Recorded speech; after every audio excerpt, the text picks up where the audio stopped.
Okay, could somebody confirm that you can hear me? You need to unmute your microphone to answer. I can hear you. Thank you.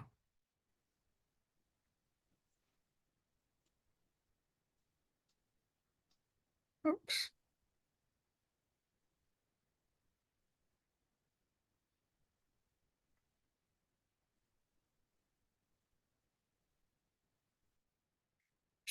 A few things about the website.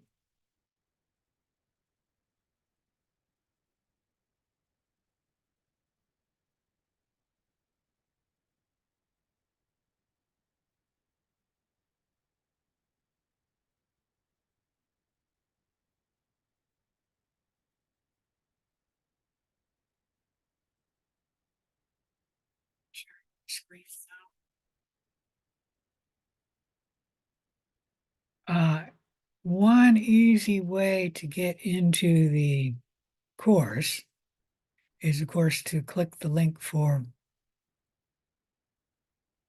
the course, which yours will have a picture. That's actually a virus.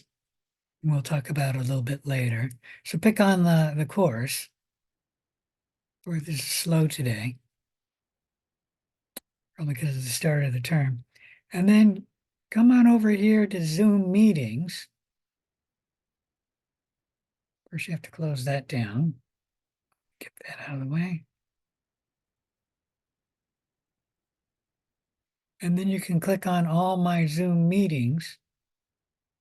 And then click on the button for your course. And yours for today is microLab Tuesday, Thursday at 3. That's what that stands for. And you can also use the link I emailed you.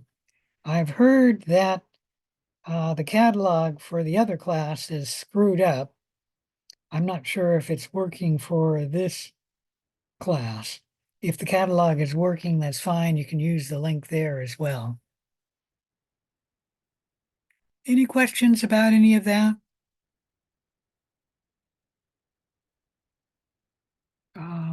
I remember that we had a Zoom link in the Canvas before, and then they removed it. And this term they brought it back.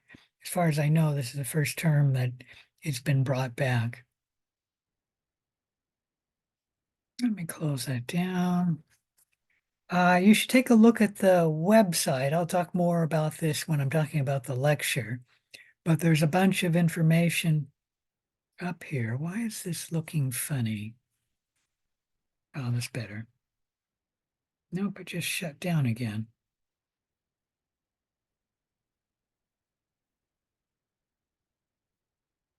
General course information, a bunch of links. I'll talk about them in the lecture. Avoiding plagiarism tutorial. You have to take a tutorial on plagiarism this week in microbiology. And then the first one, week 1 lecture, followed by week 1 lab. And to get the lab module for today, you can click on this link here. We'll talk about that in a little bit. I'm going to talk about the syllabus first. And then the worksheet right there for lab 00. Any questions about any of that? All right. Let me begin with the syllabus. I'm going to really talk about most of the syllabus in the lecture, but there are a few parts of the syllabus I do need to talk about for the lab. So part of the syllabus discussion is going to wait until the lecture, and then I'll talk about it for the entire course. But I do need to talk about some things specifically for the lab in the syllabus, and so I'll do that now.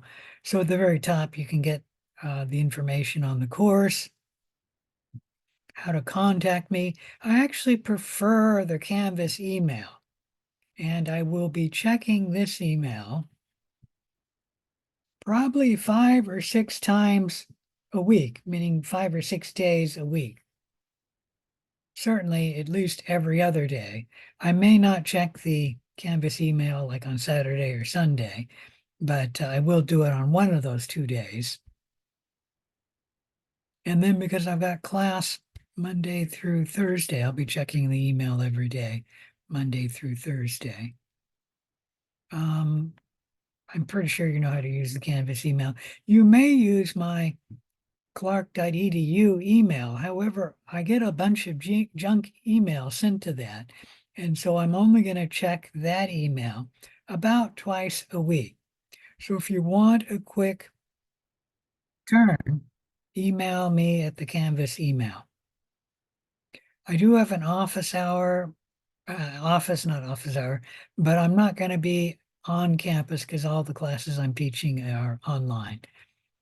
So if you want to get together with me during office hours, we can make arrangements online or by email, or I can do it after the lab if you want it to be private.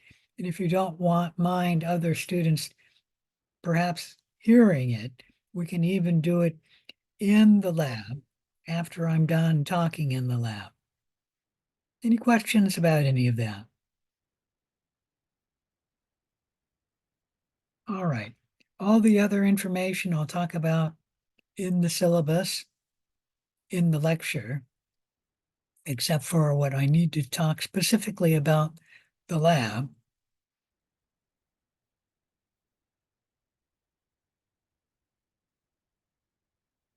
There are a few points in this course that come from the lab. There's lab assignments, one generally each lab. Identification of the unknown project, which is the lab report, 75 points. And then the infectious disease project, which is a lab project for 100 points. The total points in the class are 720, and your grade will be out of that 720 points. We'll talk about the microscope use and the virtual labs later on in the lab. We're not going to use the microscope today, so I won't be talking about it today. We're not actually going to use a real microscope, but there is a virtual microscope we can use.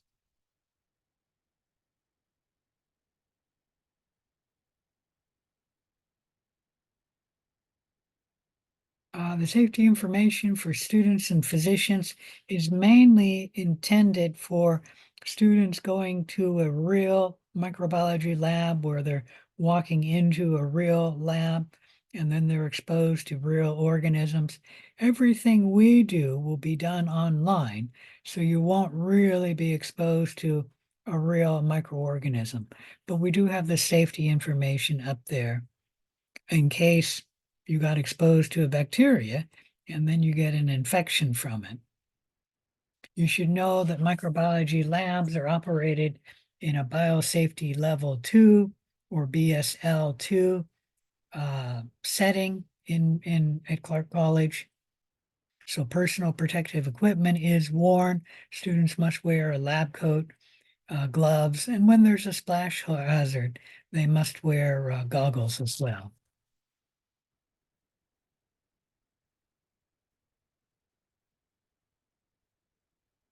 Students who are immune compromised, living with or caring for an immune compromised individual, or who are pregnant or may become pregnant would need to let me know if they were going to a real lab that they have risks that they should avoid. And then accommodations can be made for them. What I would do in this case is I would just assign them to work with a bacteria which is totally known to be safe. I've never actually had anyone living with or caring for an immunocompromised individual, but I have had a few students who are pregnant or becoming pregnant, and I had one student who was immune compromised. And like I said, I just gave them a bacteria that I knew was totally safe. We have the species list of bacteria that you could be exposed to in the lab. Most of them are biosafety level 1 organisms like ACA, Enterococcus durans, E. coli. Micrococcus luteus, Micrococcus varians, etc. Saccharomyces cerevisiae, we don't actually have that yeast in the lab anymore. And then there are some biosafety level 2 organisms that we have in the lab, and these have a little bit more risk. We call that medium risk.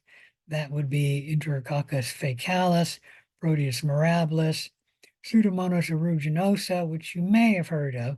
This causes some skin diseases and other infectious agents, largely in the hospital-like setting. Shigella dysentery, I'm sure you've all heard of that. Staphylococcus aureus, and then some other species you may have heard of, like Streptococcus pneumonia, Streptococcus pyogenes.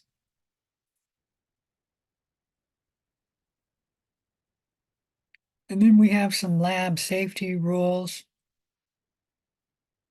They're going to be described in detail in the first week of class, which for you is today, right now. Although we're not going to be physically meeting in a campus microbiology lab, you should know that learning lab safety protocols is required component of this class, and many nursing programs report that safety is one of the main skills that they want their students to learn. Safety is of primary importance in all microbiology labs. The attitudes, actions of persons working the lab determine the level of safety. You should develop a positive and respectful attitude towards microorganisms. Never take shortcuts which risk the safety and accuracy of the lab.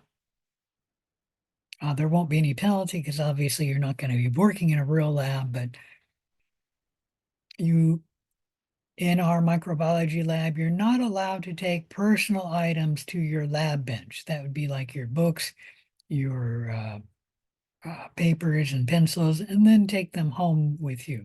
Anything that would be personal would be confiscated, and you would not get it back until it had been either autoclaved or stuck in a bowl of disinfectant like bleach or something like that. And that would include your cell phone.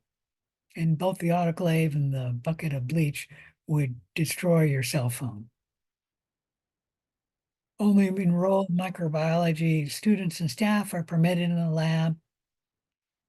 All personal items are not allowed into the lab. You are allowed to walk into the room of the lab, and we consider the door of the room and then the cubby holes where you put your books in the bags, little shelves.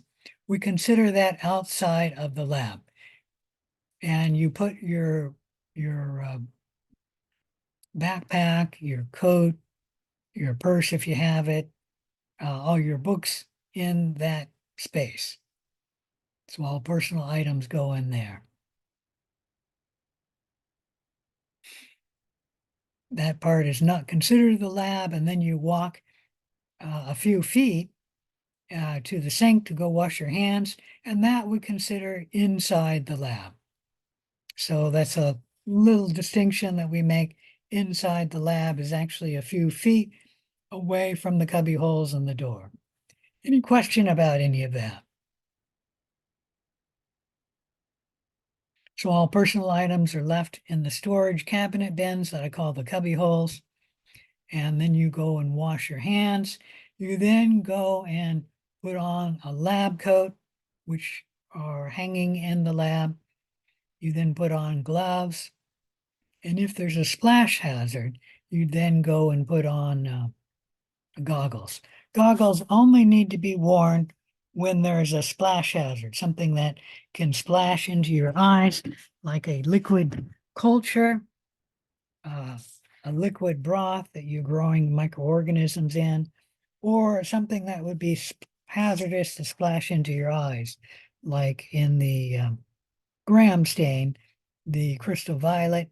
We wouldn't want that getting into your eyes, nor would we want the decolorizing agent to get into your eyes. It would damage your eyes.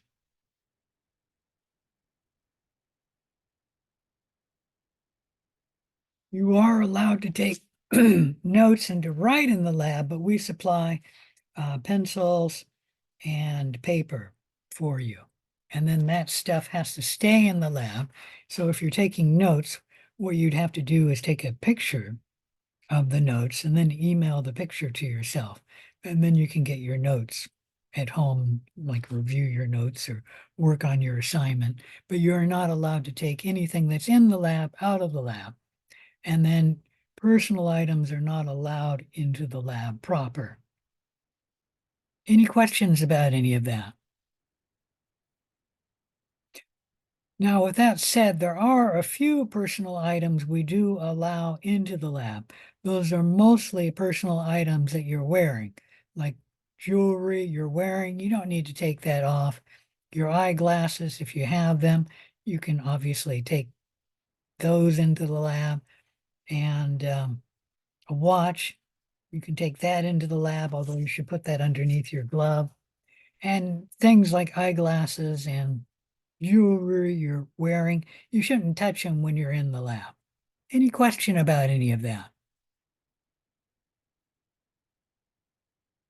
All right, like I said, any personal items would be confiscated and they would not be returned to you until they've been disinfected, and that would be autoclaved or put into a bucket of bleach.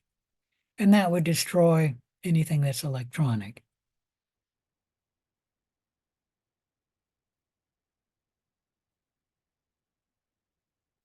Uh, for using the phone in the lab, what you would have to do if you're using your own personal phone is you'd have to um, take your gloves off, take your lab coat off, go wash your hands, go grab your phone, and then walk outside the door to answer the phone.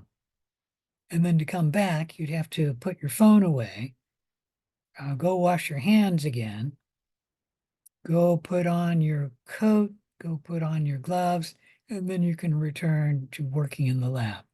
Any question about any of that?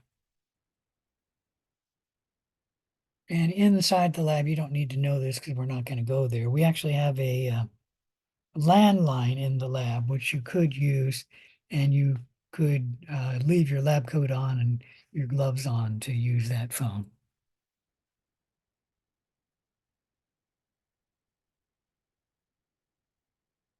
What cultures you're going to be working with, you should consider potentially pathogenic.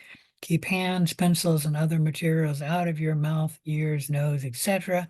No eating or drinking is ever allowed in the lab. No smoking, gum chewing, or any other oral habit. Gloves are required to be worn when you're in the lab. As soon as you come in and wash your hands and put on the lab coat, you should put on the gloves, and they should remain with you while you're in the lab, except obviously when you're getting ready to leave the lab. You must wear proper attire in the microbiology lab. This includes closed-toed shoes worn in the labs at all time. This is to prevent a microbiological culture, especially a liquid one. If it were to be spilled, we want to protect your feet. And tennis shoes don't give you much protection, but they do give you more protection than a woman's open-toed shoes or something like um, sandals or thongs that you wear on your feet. So in the summertime, which obviously this is not that, if you did have women's open-toed shoes or you're wearing sandals or something like that, you'd have to change, preferably right before coming into the lab, but you could change also, obviously, immediately after you enter the door, but before you walk into the lab proper. Any questions about any of that?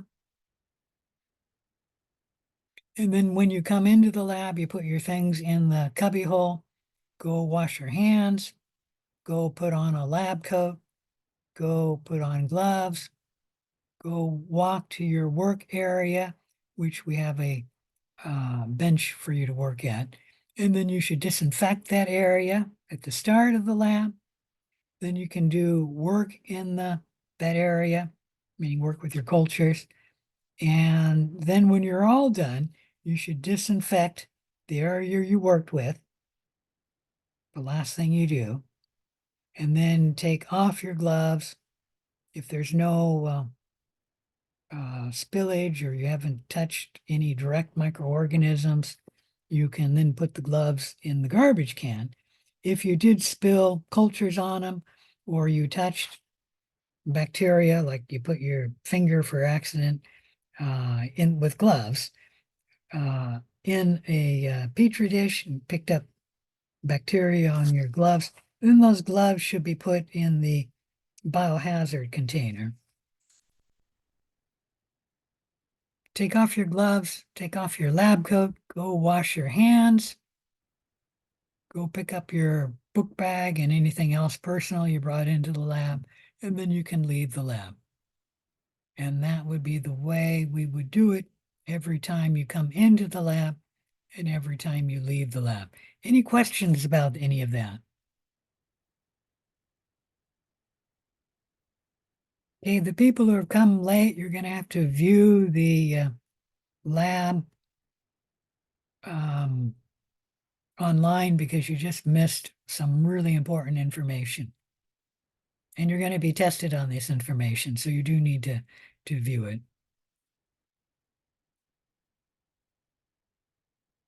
The lab coat has to be completely buttoned when you're in the lab. Whenever you're working with a splash hazard, you also have to wear goggles. We have goggles in the lab, and they are not autoclaved, sterilized by UV light.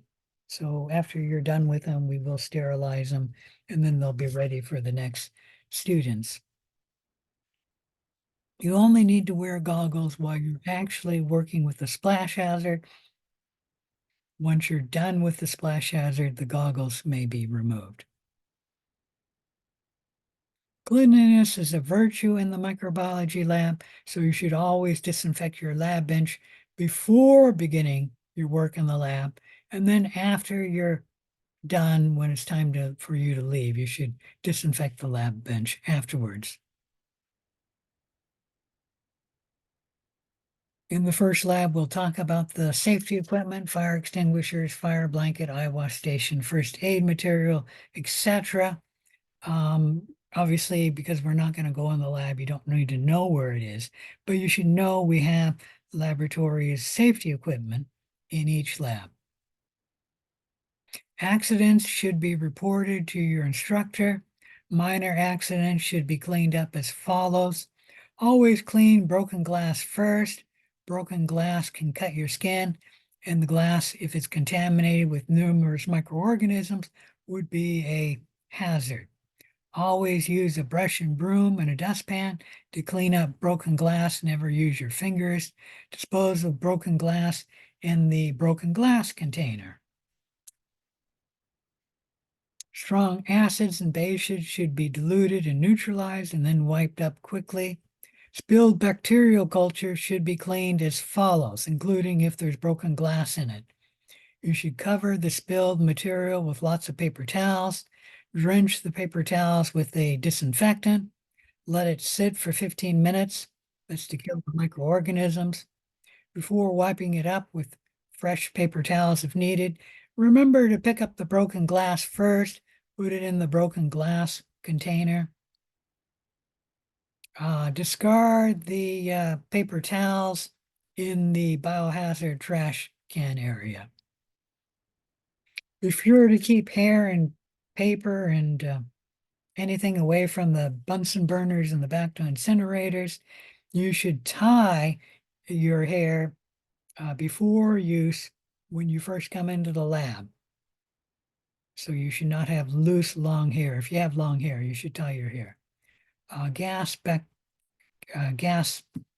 and the back to incinerators should be turned off when they're not in use in the lab and before you leave for the lab.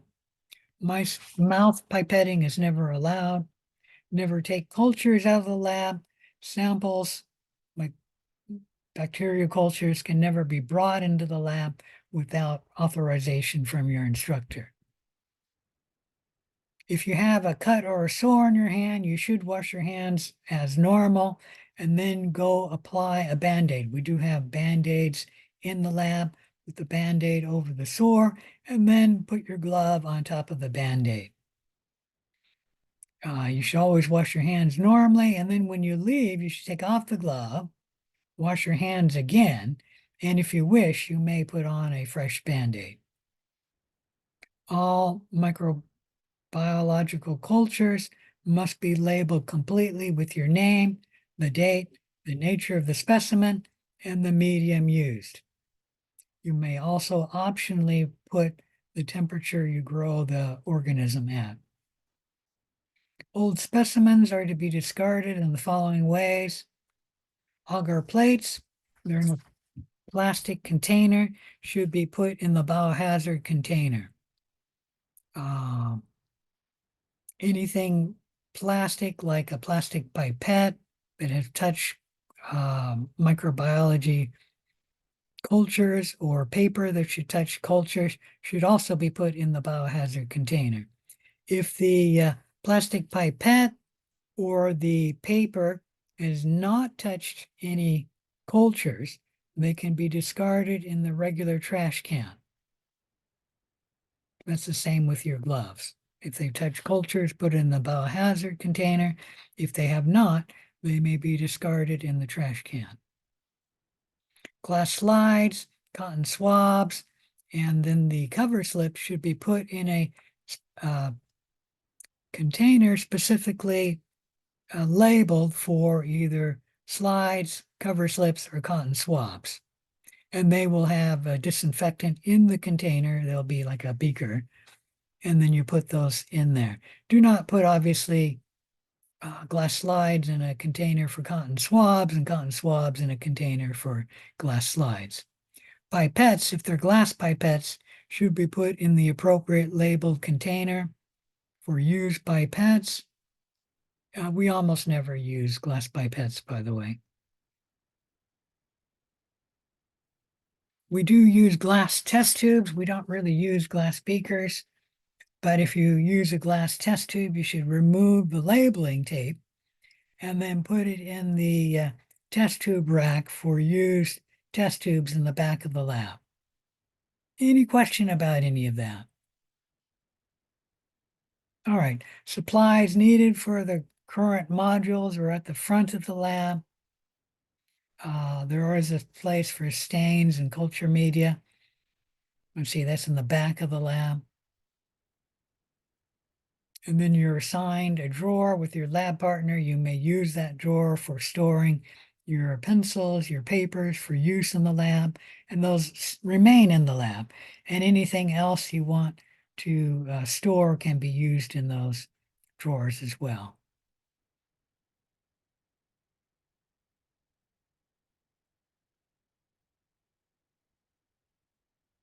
So remember, where you put your books in your coat, we do not consider that the lab proper. We consider that outside the lab, and then you just walk a few feet into the lab proper. Any question about any of that? All right, you are required to follow all these rules, especially the rule of coming into the lab, putting your things in the cubby hole, walking over, wash your hands, go put on your lab coat, go put on your gloves before you begin working in the lab. All right, I have a tentative course schedule following the the back page of the syllabus, and on the right side, in the rightmost column, we have the laboratory stuff. And so for today's lab, we're going to be talking about Lab 00, lab safety training. Any question about any of this? If not, let's begin with Lab 00. Sorry about that.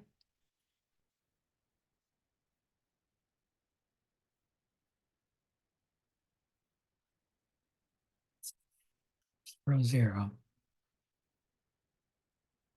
I do have that in the Canvas website. Let me show you that. right there. And there's the worksheet for it. And hopefully these are open.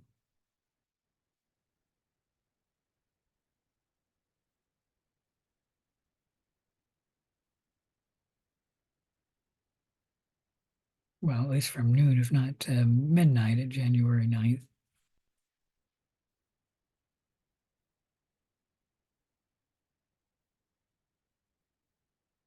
All right. Lab 00. Laboratory safety. Online students will not be working the lab, but you do need to know this material, as many of these rules will be relevant during your careers. And then, of course, you will be tested on this material during quiz 1. The learning objectives for today's lab: be able to distinguish between safe and unsafe laboratory practices, be able to understand where relevant safety equipment is located in the lab. And you don't really need to know that, but you should know what the laboratory safety equipment is. Not where it is, but what it is. And then 3, understand how to safely dispose of contaminated materials. Microbiologists are expected to observe a number of safety rules while they are working in a lab because the organisms are potentially pathogenic. It is important you understand the guidelines required to create a safe laboratory environment. Safety precautions include wearing proper attire, which includes a clean lab coat that is totally buttoned and covers your lab, disposable gloves, closed-toed shoes, and if you're working with a splash hazard, goggles. Remember, goggles are only required when you're actually working with the splash hazard. So when you're done working with the splash hazard, you may remove the goggles and then still work in the lab. Lab coats, goggles, and gloves are supplied in the lab, and then they will be put on at the start of the lab and then removed before you leave the lab. Long hair should be tied back. Absolutely no food and drink in the lab. No eating or drinking in the lab at all. No use of electronics, no personal items in the lab proper. Obviously, you can bring them to the cubbyhole. Absolutely no personal items are allowed in the main part of the lab, including cell phones. All personal items must be stored in the personal storage area, the cubbyholes, which we do not consider that part of the lab.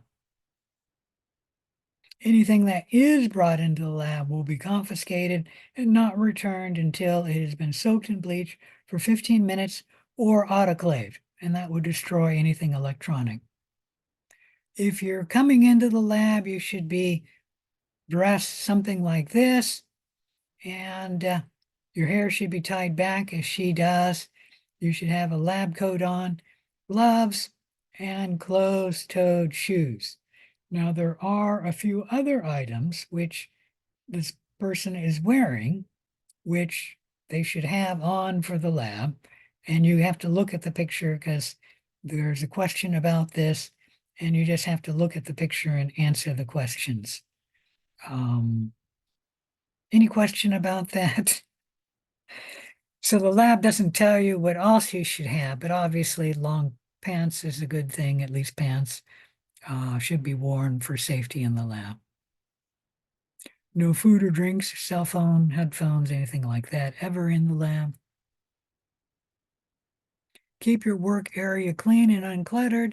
Before you begin your work at the start of the lab, you should disinfect the lab station where you're working. And this is actually a station in our lab. Somebody would work right here. And then before you go, you disinfect the area you've been working in once again for cleanliness. Discard waste in the appropriate receptacles. For material that is paper or plastic that does not have contamination with bacteria or some other microbe, can be put in the regular trash can, the regular trash can. But obviously no glass goes in the trash can, no sharps. We don't really use sharps in microbiology, but no razor blades, scalpels, pins, whatever. I'm talking about like a bobby pin or safety pin, something with a point. Anything that is paper or plastic that has contamination with bacteria should go in the biohazard container like this. That would include, obviously, petri dishes that are plastic, paper that's been contaminated with bacteria, anything plastic contaminated with bacteria. Like if you were pipetting with a plastic pipette, it would go in this container. Glass pipettes are not put in the biohazard container. They're put in the place for the used glass pipettes in the back of the lab. And that would be where test tubes would be put to. Really, that would be the only tubes we use, test tubes. We don't really use beakers in microbiology, but if we ever did, you'd put them in the back of the lab near the test tubes. You should put swabs in the swab container, slides in the slide container, cover slips in the cover slip container, and they'll have bleach in there or some other disinfectant.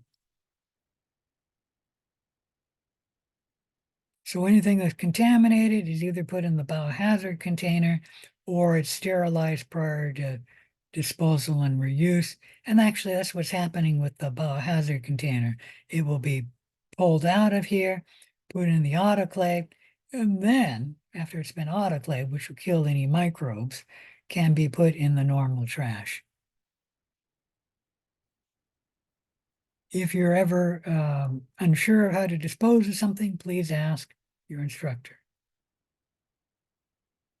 Report all spills and accidents immediately, no matter how slight. Cover the materials with lots of paper towels and then saturate it with a disinfectant, allowing the disinfectant to sit for 15 minutes to kill the organisms, and then put it in the biohazard trash container, assuming there's no broken glass. If there's broken glass, separate the paper from the glass, with the paper in the biohazard container, with the broken glass in the broken glass container. Any questions about any of that?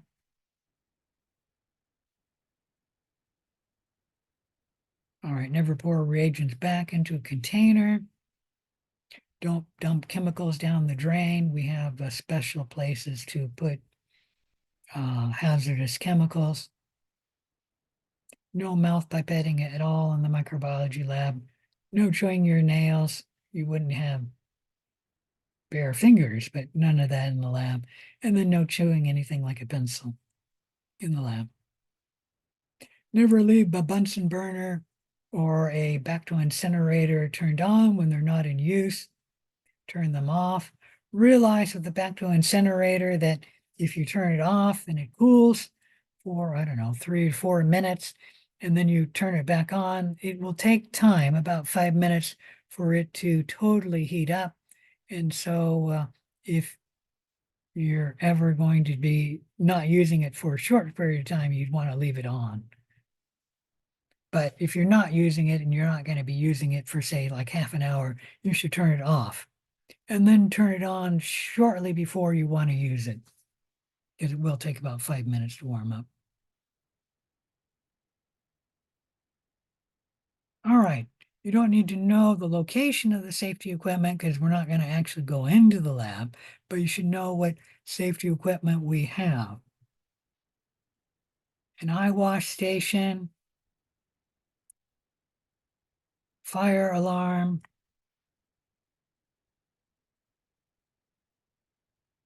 fire extinguisher, fire blanket, right there. Chemical shower right here, a first aid kit right there. So those are some of the safety equipment we have in the lab. Fortunately, I've never had to use any of them except for the first aid kit. And I have seen the eye wash station used. I once worked in MD Anderson Cancer Hospital, and somebody got a chemical in their eye, and they used the eye wash station. But I've never seen the fire extinguisher used in a microbiology lab, or the deluge shower, or the fire blanket, and hopefully I never will. Any question about any of that? I think I have seen a fire extinguisher used, but never the fire blanket, not in real life, or the deluge shower. If you do need to use the shower that actually drains on the floor, it is true we have a drain in the floor underneath the shower, but if you use the shower, it will really make a mess of this area of the floor. So you don't want to use it unless you absolutely need to. All right, so it's very important to be familiar with the lab material. You should pre-read the lab before coming into the class. When in doubt, always ask. This is especially true if you're coming into the lab, and that way you don't have to read it while you're in the lab, and that would slow you and your lab partner down. But for even this virtual lab, it's best to read it before coming to the lab, and then you can get the lab done right away. But obviously, because we're doing it as an online lab, it's not critical. You can read it during the lab.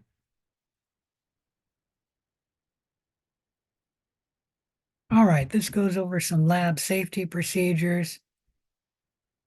Safety is of primary importance in the lab. The attitudes and actions of the persons working in the lab will determine the level of safety in the lab. Never take shortcuts, risking the safety and the accuracy of whatever you're doing in the lab. All right, so never take personal items to your lab bench. They should remain in your cubbyhole. All required equipment, including paper and pencils, will be supplied in the lab. Well, we do have marker pens. We don't really have a real pen, but you could have a real pen in the lab as long as it stays in the lab. And everything that's in the lab proper stays in the lab and cannot be taken out.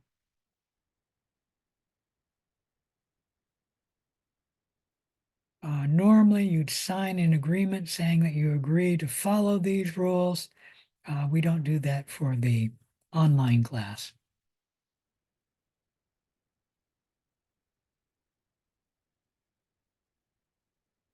All right, so you must wear goggles when there's a safety hazard, a splash hazard, I should say. Only enrolled students are supposed to come into a real microbiology lab. All personal items are to be left with your book bag, your books, your purses, cell phones, and coats in the storage contaminants, which I call the cubby holes, which are really outside the lab, at least the lab proper. And then you walk just a few feet to enter the lab proper. Paper and writing implements are provided. To take notes, as I mentioned, you need to take a picture of it and then email the picture to you, because the notes are not allowed out of the lab.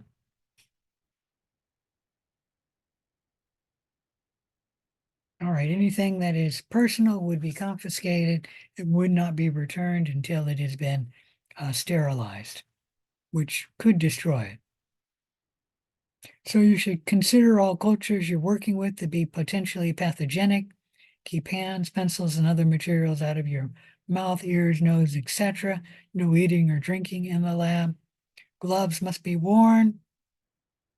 If you were to come into a real microbiology lab, you should monitor yourself for possible symptoms of a bacterial infection, meaning look for diarrhea, fever, abdominal cramps, and then call your health provider if you notice these symptoms.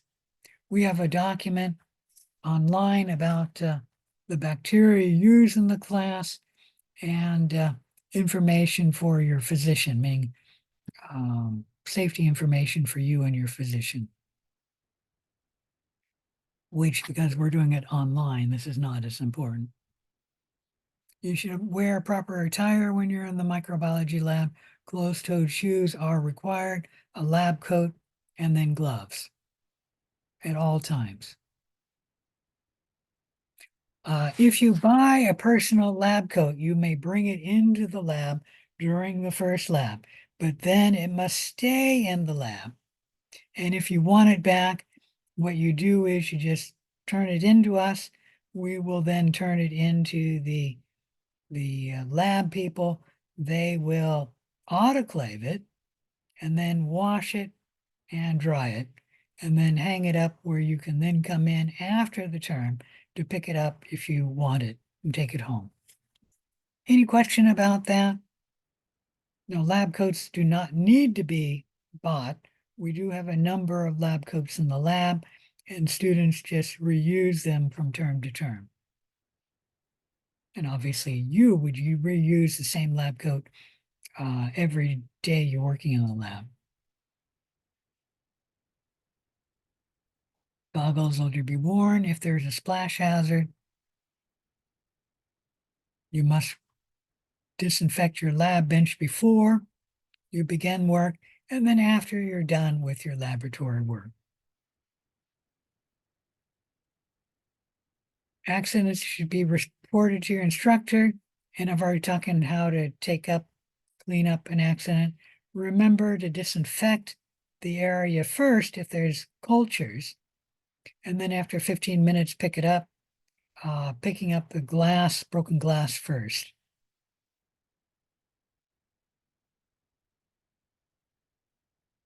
Never take cultures out of the labs. You can only bring in any bacteria cultures when you're authorized to do so by your instructor. We do have Band-Aids in the lab, so if you have a cut or a wound on your hand, you should wash your hands like normal. Go put on a Band-Aid from the what do you call that, safety kit, and then put on gloves over the Band-Aid. All microbiological cultures have to be completely labeled. That labeling must include your name, the date, the nature of the specimen. For example, if it's E. coli, write E. coli. If it's something unknown that you're growing, like air exposure, just write on the dish air exposure. And then write the medium you're using on the dish, as well as you may include, this is optional, the temperature you're growing the cultures at. I've already talked about how to dispose of material, but you got it right there again. Supplies are provided in the lab. All right. Any questions about this lab? If not, begin working on the worksheet. I guess I'll go through it just a little bit. Answer rule 1 in the lab. What do you always wear for safety before you enter the lab? This is not directly stated in the lab, but it is shown in the picture. Can somebody give me one item that must be worn for safety before you put it on, before you enter the lab? Closed-toe shoes. Yes, closed-toed shoes is one item. Now, in these answers, you need to answer all the asterisks. So there's 4 asterisks here, so you must label 4 things. And we're giving you the first, closed-toed shoes. Okay. Rule 2, after you enter the lab, what 2 items do you put on to keep yourself safe while you're in the lab? So these items are not put on until you enter the lab proper. Can anyone give me one item? Lab coat. Yeah, lab coat. Good. And All right. goggles. Goggles are only required if you're using something that's a splash hazard. Okay. All right. Rule 3, look up safety data sheet online, what it is. Each chemical in the lab has a safety data sheet, and the safety data sheet describes what? Provide at least a phrase for each answer, and you need 5 different phrases explaining what the safety data sheet describes about that one chemical. Any question about any of that? And yes, each chemical in the lab, including sodium chloride, has a safety data sheet, and we keep that safety data sheet in the lab.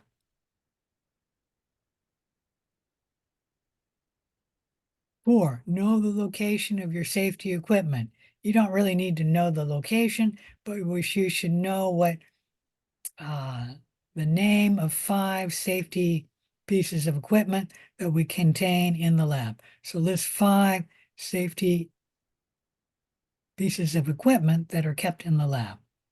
Rule 5, name 2 items that you can take into the lab. So that'd be 1, 2, and that could be the same as from rule 1. It doesn't have to be. And then for the number 3 on rule 5, can you eat and drink in the lab? And that's a yes or a no. Number 2, list 1 item of laboratory attire that you must wear in a microbiology lab, and that can come from either rule 1 or rule 2, but 1 item that must be worn in the microbiology lab. And then 3, list 1 item belonging to you that is allowed to be brought into a microbiology lab. 4, list 1 item belonging to you that is not allowed in a microbiology lab. And then 5, submit this file by 8 a.m. Friday of week 1 in the folder for worksheet lab 00. Or if you fail to do that, you will be dropped from the class. This is the only time I'm going to take attendance in this class, so everyone must complete lab 00 by Friday at 8 a.m. Sometime after Friday at 8 a.m., I'll look to see who has not turned it in, and if they have not, they will be dropped from the class. And I'll do that sometime between 8 a.m. and 5 p.m. because I have to have that information in by 5 p.m. on Friday. Any question about any of that? All right, so you guys go ahead and get done, work on the lab, and I will be here for any questions. When you're done, you can obviously log out, and if you wish, you may log out whenever you want. Let me mention that somebody's used a chat here. And oh, that was your answer, I gave, probably. I don't use the chat feature because I can't see it when I'm sharing my screen. And I'll talk about that in the lecture. But I do not use the chat feature or the emoticons. All right, so work on lab 00. I will be here to answer any questions until whenever this lab is supposed to end, something like 4:20. But I will also log out once the last student has logged out. Any questions? And then do you want us to come back for the lecture at 5? Yes, but you don't come back to this site. You'd come back to the lecture site. Okay. Okay? Okay. Yeah. All right.